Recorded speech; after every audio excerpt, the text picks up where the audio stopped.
आज हम लोग क्लास 9 के चैप्टर नंबर 8 शुरू करने वाले हैं, जो कि साइंस का होगा। और साइंस का चैप्टर नंबर 8 का नाम क्या है?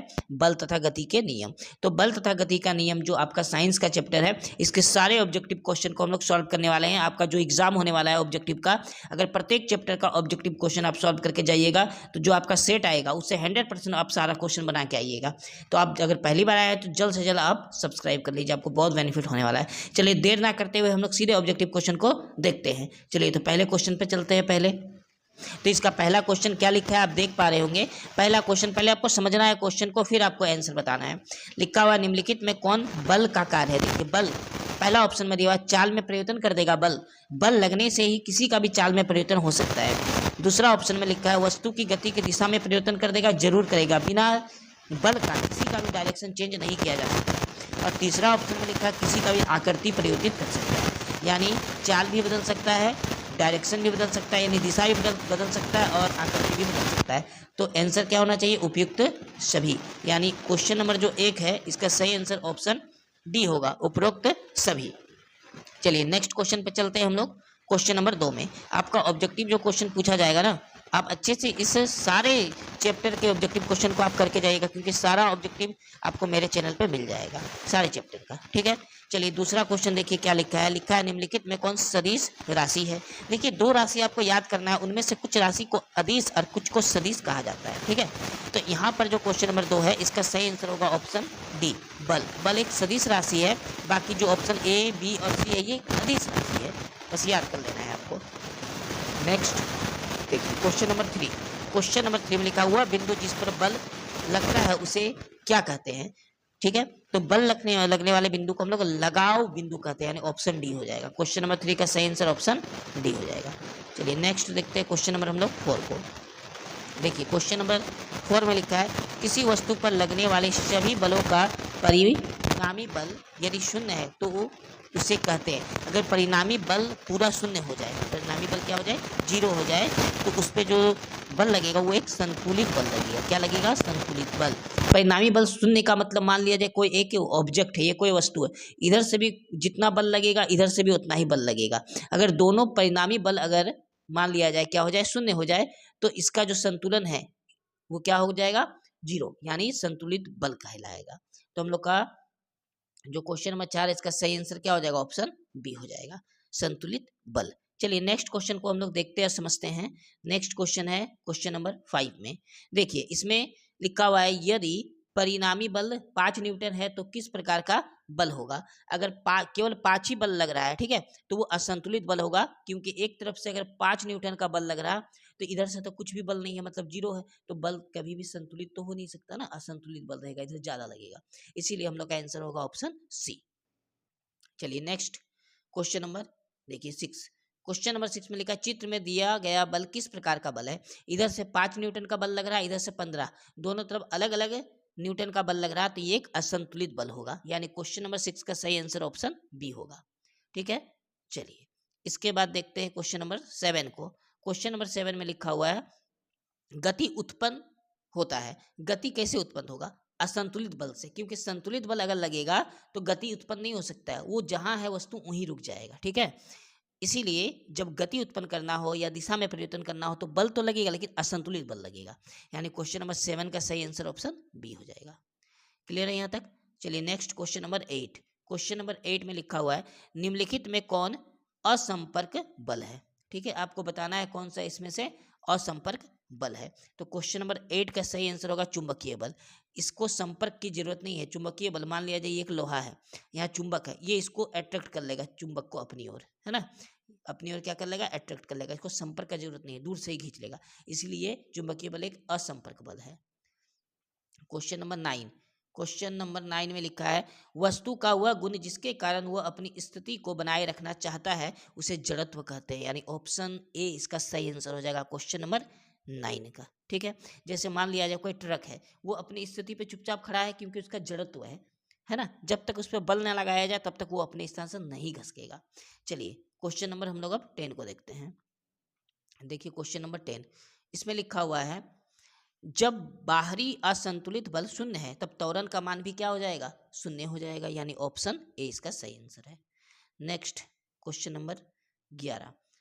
जब बस अचानक चलने लगती है तब यात्री पीछे की ओर किस कारण से गिर जाता है ना।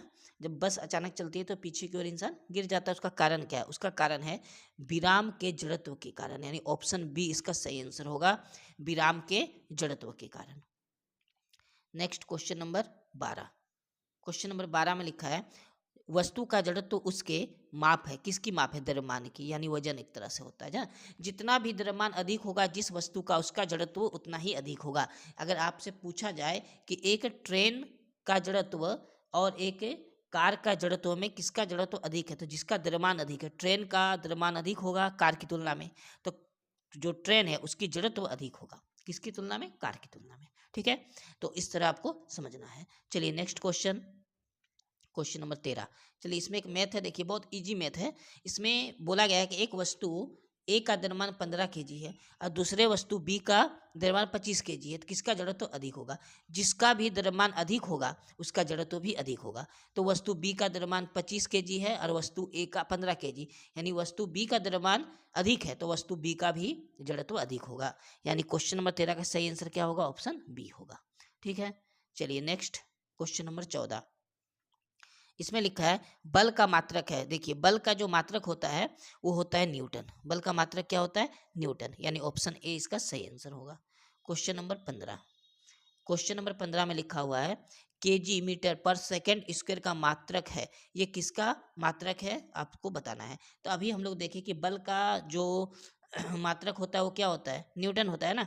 लेकिन बल का मात्रक जो न्यूटन है, न्यूटन से पहले हम लोग केजी मीटर पर सेकंड स्क्वायर ही बोलते थे किसका? बल का मात्रक। यानी न्यूटन अगर ऑप्शन में नहीं है तो ऑप्शन बी होगा सही आंसर। ठीक है, बल का मात्रक न्यूटन भी है और केजी मीटर प्रति सेकंड स्क्वायर भी है। ठीक है, चलिए next question number 16। Question number 16 में लिखा हुआ है किसी वस्तु के द्रव्यमान और वेग के गुणनफल को संवेग कहते हैं। क्या कहते हैं? संवेग। यानी क्वेश्चन नंबर 16 का सही आंसर ऑप्शन ए होगा। Next question number 17। Question number 17 में संवेग का मात्रक क्या होता है? संवेग का मात्रक होता है केजी मीटर पर सेकंड, यानी ऑप्शन बी इसका सही आंसर होगा। क्लियर है यहाँ तक? चलिए नेक्स्ट क्वेश्चन देखते हैं हम लोग क्वेश्चन नंबर 18 को। क्वेश्चन नंबर 18 में लिखा हुआ है निम्नलिखित में कौन युग्म सदिश राशि है? ठीक है, चलिए तो सदिश राशि इसमें से बल और संवेग क्या होगा? सदिश राशि होगा, यानी ऑप्शन बी इसका सही आंसर होगा क्वेश्चन नंबर 18 का। Question number 19। देखिए क्वेश्चन नंबर 19 में लिखा हुआ है किसी वस्तु में संवेग परिवर्तन की दर उस वस्तु पर लगे बल के क्या होते हैं आपको बताना है। तो उस वस्तु के बल के समानुपाती होते हैं, यानी ऑप्शन सी इसका सही आंसर होगा। नेक्स्ट क्वेश्चन 19 नंबर के बाद 20 नंबर। 20 नंबर में लिखा किसी वस्तु पर लगा बल वस्तु के द्रव्यमान और उसके खाली जगह दिया है गुणनफल के बराबर होता है। तो इसका आंसर होगा ऑप्शन सी त्वरण, यानी द्रव्यमान और त्वरण के गुणनफल के बराबर होता है। इसको समझना है इस बात को कि एक फॉर्मूला होता है F बराबर एम ए, और एम को यहाँ द्रव्यमान बोला जा रहा है और ए को त्वरण बोला जा रहा है ना। तो एम और ए यानी द्रव्यमान और त्वरण के गुणनफल को ही तो हम लोग क्या बोल रहे हैं? बल बोल रहे हैं ना। चलिए नेक्स्ट क्वेश्चन देखते हैं हम लोग क्वेश्चन नंबर 21 को। देखिए क्वेश्चन नंबर 21 में लिखा हुआ है निम्नलिखित में कौन सही है? आपको फॉर्मूला दिया हुआ है, आपको बताना है। तो अभी अभी हम लोग फॉर्मूला देखें कि F बराबर क्या होता है? एम ए, यानी ऑप्शन ए इसका सही आंसर है। F बराबर क्या होता है? एम ए होता है, न्यूटन की गति का दूसरा नियम से। चलिए इसके बाद आता है क्वेश्चन नंबर 22। यदि किसी वस्तु का द्रव्यमान और त्वरण दुगुना कर दिया जाए तो बल पर क्या प्रभाव पड़ेगा? तो बल देखिए चौगुना हो जाएगा। तो बल चौगुना कैसे होगा इसको समझना है। तो यहाँ पर हम लोग को पता है एक फॉर्मूला होता है F बराबर एम ए। ठीक है, m को भी 2 गुना करना है तो ये हो जाएगा 2m, और a को भी 2 गुना करना है तो ये हो जाएगा 2a। अब दोनों को गुना करके कितना आएगा? 4ma। तो बताइए कै गुना हो गया? ma 4 गुना हो गया, इसीलिए आंसर डी होगा। चलिए नेक्स्ट क्वेश्चन हम लोग देखते हैं। नेक्स्ट क्वेश्चन में लिखा हुआ है यदि किसी 5 kg की वस्तु पर बल लगाकर 2 मीटर प्रति सेकंड स्क्वायर का त्वरण उत्पन्न किया जाए तो वस्तु पर लगने वाला बल का मान क्या होगा? समझना है। यहाँ पर बल पूछा है, बल का मतलब F, और फॉर्मूला होता है F बराबर एम ए, और M का मान दिया हुआ 5 और A का मान दिया है 2। हम लोग गुना करेंगे तो कितना आएगा? 10 आएगा। अब बल का मान न्यूटन में आता है, यानी 10 न्यूटन आंसर होगा।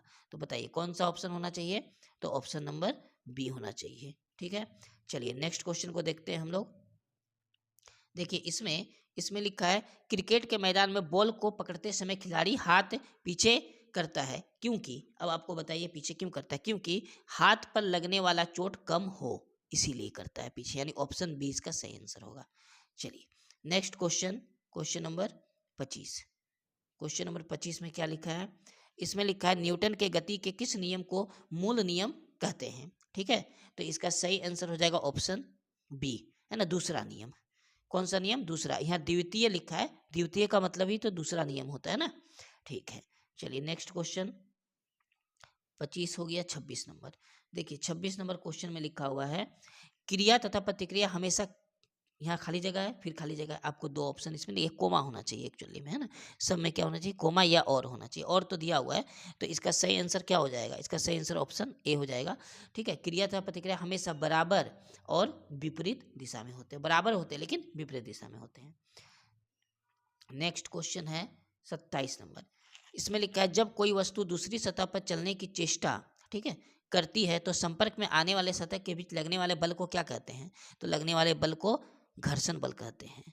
ठीक है, चलिए नेक्स्ट क्वेश्चन क्या हुआ हम लोग का 28 नंबर। देखिए 28 नंबर क्वेश्चन में लिखा हुआ है कि किस में अधिक बल की आवश्यकता होगी, बल किस में ज़्यादा लगेगा? फॉर्मूला क्या होता है? F बराबर एम ए। ठीक, F बराबर एम ए होता है ना, यहाँ बराबर होगा, तो F बराबर एम ए में 2 kg ऑप्शन ए में m का मान है और 5 जो ए का मान है, तो सबसे अधिक किस में होगा? तो ऑप्शन डी में होगा। क्यों होगा? देखिए समझाते हैं हम क्यों होगा। क्योंकि यहाँ 4 kg है और यहाँ 5 है, तो 4 और 5 को गुना करके 20 आएगा। अब देखिए ऑप्शन सी में यहाँ 3 है और ये 5 है, गुना करके 15 आएगा, और यहाँ 1 और 10 को गुना करके 10 आएगा, 2 और 5 को गुना करके 10 आएगा, सबसे अधिक कहाँ आया? 20 आया, इसीलिए ऑप्शन डी होगा। क्लियर है? ठीक है यहाँ तक। चलिए क्वेश्चन नंबर हम लोग अब देखते हैं 29 को। देखिए क्वेश्चन नंबर 29, इसमें लिखा हुआ है न्यूटन का गति का पहला नियम किससे संबंधित है? तो न्यूटन के गति का पहला नियम जो है वो जड़त्व से संबंधित है, यानी क्वेश्चन नंबर 29 का सही आंसर ऑप्शन बी होगा। नेक्स्ट क्वेश्चन, न्यूटन का गति का दूसरा नियम किससे संबंधित है? तो न्यूटन की गति का दूसरा नियम जो है वो संवेग परिवर्तन की दर से संबंधित है, यानी ऑप्शन डी इसका सही आंसर होगा। चलिए नेक्स्ट क्वेश्चन है न्यूटन के किस नियम से हमें बल की परिभाषा प्राप्त होती है? तो न्यूटन के गति के दूसरे नियम से हम लोग की बल की परिभाषा प्राप्त होती है, यानी ऑप्शन बी इसका सही आंसर होगा। Next question number 32। चलिए इसमें देखिए फॉर्मूला दिया F बराबर एम ए, ये न्यूटन के किस नियम को दर्शाता है? तो न्यूटन की गति का दूसरा नियम, यानी ऑप्शन बी इसका सही आंसर हो जाएगा। ये सब फॉर्मूला आपको याद रखना है। क्वेश्चन नंबर 33, क्रिया प्रतिक्रिया न्यूटन के गति के किस नियम से संबंधित है? क्रिया प्रतिक्रिया न्यूटन के गति के तीसरे नियम से संबंधित है, यानी आंसर क्या होगा? ऑप्शन सी होगा, तीसरा नियम। ठीक है, आपको याद रख लेना है तीसरा नियम। चलिए नेक्स्ट क्वेश्चन देखते हैं हम लोग 34। इसमें लिखा हुआ है 34 में जड़त्व का गुण, जड़त्व का गुण क्या है ना, तो ये प्रत्येक वस्तु में होता है। जड़त्व का गुण क्या होता है? प्रत्येक वस्तु में जड़त्व के कारण ही कोई वस्तु अपने स्थान पर टिका रहता है, यानी क्वेश्चन नंबर 34 का सही आंसर ऑप्शन सी होगा। नेक्स्ट क्वेश्चन नंबर 35, इसमें लिखा हुआ है जब किसी वस्तु की गति त्वरित होती है तो, है ना, तब क्या होता है? तब उस पर हमेशा कोई बल कार्य करता है, यानी ऑप्शन डी इसका सही आंसर होगा, ऑप्शन डी। नेक्स्ट क्वेश्चन है 36, इसमें लिखा है गति करने के लिए स्वतंत्र किसी वस्तु पर कोई बल लगाया गया, यदि बल का परिणाम तथा वस्तु का द्रव्यमान ज्ञात हो तो न्यूटन के दूसरे नियम की सहायता से हम क्या ज्ञात कर सकते हैं? ये पूछना चाह रहा है ना, तो उसके नियम से हमें वस्तु का त्वरण ज्ञात कर सकते हैं। क्या ज्ञात कर सकते हैं? त्वरण। देखिए क्या होता है ना, एक फॉर्मूला जो होता है F बराबर एम ए। अब इसमें अगर F का मान आपको पता हो, M का मान पता हो, तो हम किसका मान निकालेंगे? ए को ही त्वरण बोलते हैं, इसीलिए क्वेश्चन नंबर 36 का आंसर ऑप्शन सी होगा। ठीक है, चलिए नेक्स्ट क्वेश्चन हम लोग देखते हैं क्वेश्चन नंबर 37 को। इसमें लिखा है यदि गति करने के लिए स्वतंत्र 1 kg द्रव्यमान की किसी वस्तु पर 1 न्यूटन बल लगाया जाए तो वह, उसका मतलब क्या निकालना है? ए निकालना है, त्वरण निकालना है। तो आपको फॉर्मूला पता होगा F बराबर क्या होता है? M A. ठीक है, F का मान कितना है? F का मान फोर्स लग रहा है 1 न्यूटन का, और M दिया हुआ है 1 kg और गुना ए। तो ए का मान निकालने के लिए क्या करना होगा? ए को 1 से गुना करेंगे, ए आएगा बराबर 1, यानी 1 मीटर पर सेकंड। इसके त्वरण का मान हमेशा मीटर प्रति सेकंड में आता है, यानी क्वेश्चन नंबर 37 का सही आंसर ऑप्शन डी हो जाएगा। ठीक है, चलिए नेक्स्ट देखते हैं हम लोग क्वेश्चन नंबर कितना होगा अब 38। इसमें क्या लिखा है? इसमें लिखा हुआ है यदि किसी वस्तु पर कोई बल लग रहा है तो वह बल की दिशा में त्वरित हो जाती है। इस प्रकार उत्पन्न त्वरण वस्तु पर लगने वाले बल के समानुपाती होता है, यानी सही बात है, ऑप्शन ए इसका सही आंसर होगा। नेक्स्ट क्वेश्चन देखते हैं हम लोग, क्वेश्चन नंबर 39। चलिए फिर से एक मैथ आया। इसमें बोलता है अगर अचर बल 5 kg द्रव्यमान की किसी पिंड पर 0.08 मीटर पर सेकंड का त्वरण उत्पन्न करता है तो बल क्या है? तो बल का फॉर्मूला लगा लीजिए, F बराबर m है, यानी 5 को हम लोग गुना करेंगे 0.08 से, तो गुना करने पर आएगा 0.40। तो 0 तो लिखते नहीं है, तो 0.4 आंसर होगा, यानी ऑप्शन ए इसका सही आंसर होगा। क्या होगा? Option A 0.4 Newton. ठीक है, चलिए नेक्स्ट क्वेश्चन देखते हैं हम लोग, क्वेश्चन नंबर 40। तो क्वेश्चन नंबर 40 में लिखा है कोई बल 10 ग्राम द्रव्यमान ए में 8 मीटर प्रति सेकंड का त्वरण उत्पन्न करता है। यानी आपका जो ए है इसके लिए द्रव्यमान यानी m का मान दिया है और a का मान दिया है, लेकिन एक कोई बल 20 ग्राम द्रव्यमान की वस्तु b भी नहीं होगा, b कर लेना है आपको। ठीक है, में 5 मीटर प्रति सेकंड इसके त्वरण उत्पन्न करता है तो क्या होगा? अब सॉल्व करके देखते हैं। देखिए 10, तो हम लोग 10 को पहले 8 से गुना करेंगे वस्तु a के लिए, कितना आएगा? 80।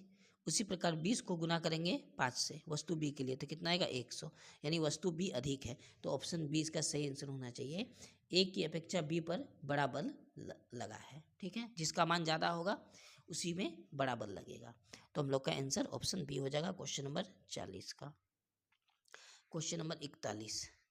चलिए क्वेश्चन नंबर 41 में लिखता है चंद्रमा पृथ्वी की परिक्रमा करता है, तो चंद्रमा जो है वो पृथ्वी की परिक्रमा पृथ्वी से लगते बल के कारण, यानी ऑप्शन ए इसका सही आंसर होगा 41 का। ठीक है, इसके बाद 42। देखिए क्वेश्चन नंबर 42 में क्या लिखा है? इसमें लिखा हुआ है गोली दागते समय बंदूक को रखना चाहिए, कहाँ रखना चाहिए? तो कंधे से सटा कर रखना चाहिए गोली चलाते समय, यानी ऑप्शन ए इसका सही आंसर हो जाएगा। ठीक है, नेक्स्ट क्वेश्चन नंबर 43 है। क्वेश्चन नंबर 43 में लिखा हुआ है प्लास्टिक पाइप से पानी निकलते समय पाइप पीछे भागता है, इसकी व्याख्या होती है, तो इसकी व्याख्या न्यूटन के गति के तीसरे नियम से होती है, यानी ऑप्शन सी इसका सही आंसर होगा। ठीक है, क्वेश्चन नंबर 43 का क्या होगा? Option C. Next question number 44। देखिए क्वेश्चन नंबर 44 में लिखा है एक खिलाड़ी लंबी कूद लगाने से पहले दौड़ता है। ठीक है, वो लंबी कूद लगाने से पहले कुछ दूर तक दौड़ के आता है ना, तो इसका क्यों दौड़ के आता है? तो वो समय बढ़ाने के लिए, यानी ऑप्शन ए इसका सही आंसर होगा, समय बढ़ाने के लिए। ठीक है, चलिए क्वेश्चन नंबर हम लोग देखते हैं अब 45 नंबर को। देखिए क्वेश्चन नंबर 45 में लिखा है टेबल पर रखी किताब को नीचे गिरने से रोकता है, तो कौन रोकता है? तो होगा ऑप्शन बी, घर्षण रोकता है। कौन रोकता है? घर्षण। चलिए नेक्स्ट क्वेश्चन देखते हैं हम लोग, क्वेश्चन नंबर 46 को।